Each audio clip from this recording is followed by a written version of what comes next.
So we will continue now with our Pandas lecture by diving into a notebook. As I mentioned in the previous segment, we have all of this information for your reference is also in the slides. So if you want to come back and look something up in the slides, most of what we'll be doing in the notebook is there.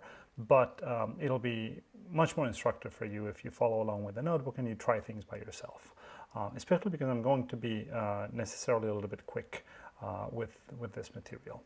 So this is the notebook that you can download from the website. As you're already familiar with, at the beginning we typically have a few imports. We configure matplotlib to give us inline display plots. And we load a couple of libraries that we'll be using. We'll load NumPy, Seaborn, which is a high-level plotting library that uses matplotlib under the hood, but is more adapted to statistical plots, and Pandas itself. And then we set a little bit of our visual styles. So the first thing we're going to do is take a look at loading a file. Let's actually first look at the raw data. So JupyterLab has a very useful feature, which is that you can actually open not just Jupyter notebooks, but actually arbitrary data files, well, as long as they're supported either by JupyterLab itself or by a plugin. And there's plugins for many different types of formats. CSV files are supported out of the box. So if I double click on this file, I have right here, let me switch back away from single document mode for a second so I can see all of my tabs. So in here we have, this is what the data, what the raw data looks like. So this is the entirety of this data set. It doesn't have a complete historical record of all elections. It has elections from 1980 till 2016, and it has the candidates. It doesn't have all third-party candidates either, and though it does have some independents. I don't exactly know what the cutoff of the data was. So it's useful to take a look at the raw data. The CSV format, you're probably already familiar with it. It stands for comma-separated values. We can actually look at the same file in a raw text editor. So let me put side by side. This is what that file actually, what the data actually is in the file. So the first line contains basically the column headers, and there's commas separating each individual column header. And after that, each row contains one of the observations, basically, of the samples, as we said before, also separated by commas. As you can imagine, if you want to have commas in your actual data, because you may have a blob of text that has commas in it, you have to develop ways of encoding that information so that it doesn't automatically separate your that particular block of data into subfields. And if you want to embed new lines in it, it's also tricky because by default, one line is one row, but you might have a block of text that has embedded new lines in it. This gives you a sense that going from the basic data on disk like this to something that looks like a data table can have a lot of subtlety. And this is where it's.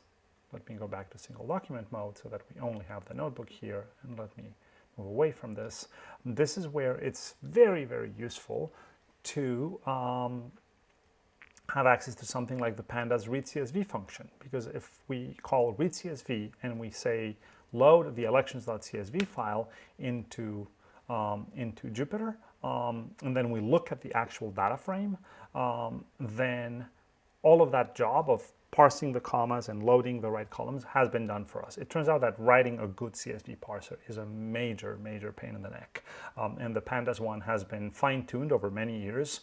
It has very good performance, and it handles all kinds of complicated use cases for you. You can get a sense if you hit tab right here, right after the, if you hit shift tab right after the open parentheses, Jupyter will show you the signature of that function. And you can see that the readCSV function is a very, very complex function that has lots and lots of parameters. So you should take some time to take a look at its documentation, because those parameters basically help you handle all kinds of common but varying and weird potential use cases. And there's often a lot you can do just by, even with a fairly messy and complex CSV file, to load it correctly into Pandas just by passing in the right parameters. Now, one thing that we want to mention is that Pandas doesn't only read CSV files. If you do if you type into Jupyter pandas.re and then you hit tab, Jupyter will tab complete for you. And this is something that we encourage you to use extensively. In fact, this was one of the earliest features of IPython, which is the engine that Jupyter evolved from, that we developed a long time ago, was adding very powerful and kind of aggressive tab completion so that you can study the libraries and the tool that you have in front of you without having to always necessarily go and read the documentation. So you can, for example, say, oh, what are all of these things? How do I read? What is read feather? I don't know what read feather is. Well, let me find out. If I tab complete, so what I did was I did R-E, and then I hit tab, and then with the arrows I went to read feather. And then actually Jupyter has, or IPython actually, this also works at the terminal, has this feature where if you hit question mark, it'll tell you, it'll give you information about it. In this case, it'll print it, so it tells you what is the signature of the function, what is the documentation of the function, and what is the, and where is it actually stored on disk. So in this case, this is where I have installed, I have installed Pandas. This is the same information that comes up here if you type parentheses and then hit Shift Tab. It shows you this in a little pop-up in case you just want to look something up and then continue typing whatever it is that you were going to type. Whoops. So now we're going to go back to reading to reading our CSV file, and the reason why we have this in here is so that we can actually take a look at the data object we just got. If we simply wrote a line of code that makes an assignment, by default in the Python language, Python assignments do not return a value. So the entire value of the expression elections equals p.resv, etc. There is no return value to this expression. So by default, there's nothing to show when we do this. If we actually want to see the object that was computed, we need to ask Python, in this case, or in this case Jupyter, to show it to us. There are actually programming languages where assignments do return a value, but that's not the case in Python. Now, what happens in this case, it's not a huge data set, but it is we have to scroll a little bit. So a very common thing that I recommend rather than looking at the entire object is to use the head command. So head shows you by default the first 5 rows of any given data frame. But you can ask it how many you want to see. So you can say head 2 and you see the first 2, or head 10 and you see the first 10 rows. So in general, I recommend that rather than printing default data frames that are often very large, you get in the habit of just using head to take a look at them. And similar to head, there's a tail command that also shows you the last 5, and that also takes a number if you prefer.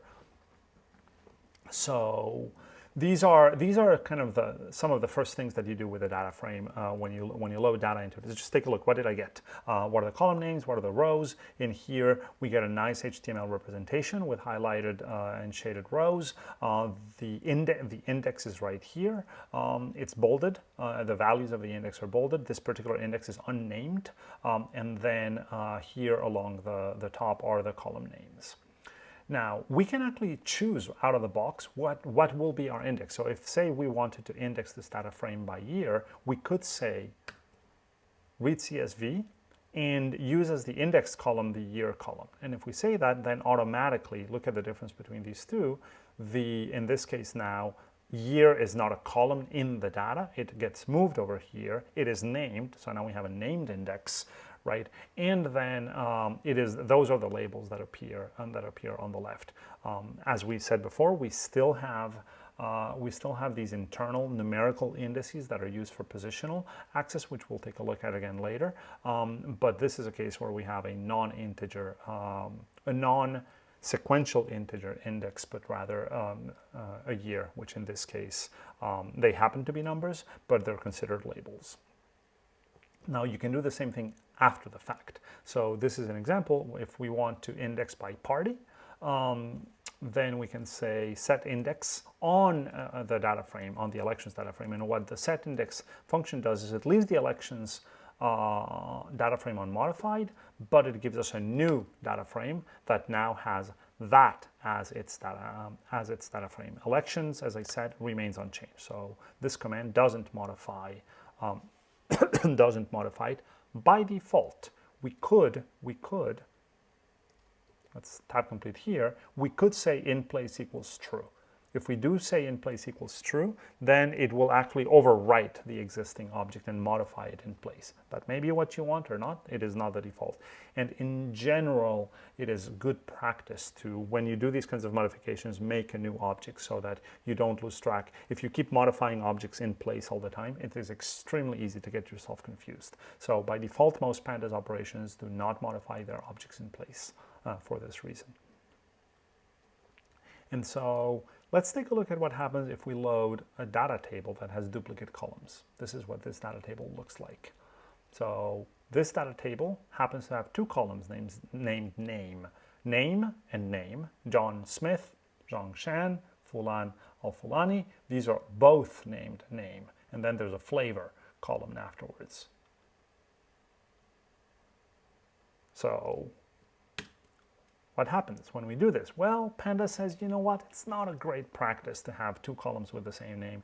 Technically, I can handle it, but you're probably going to be unhappy if I give you a data frame with the same column name twice. So let me make a new name for you for the duplicates as I find them. And so by default, what it does is it appends a dot and a number. You can later change that if you prefer.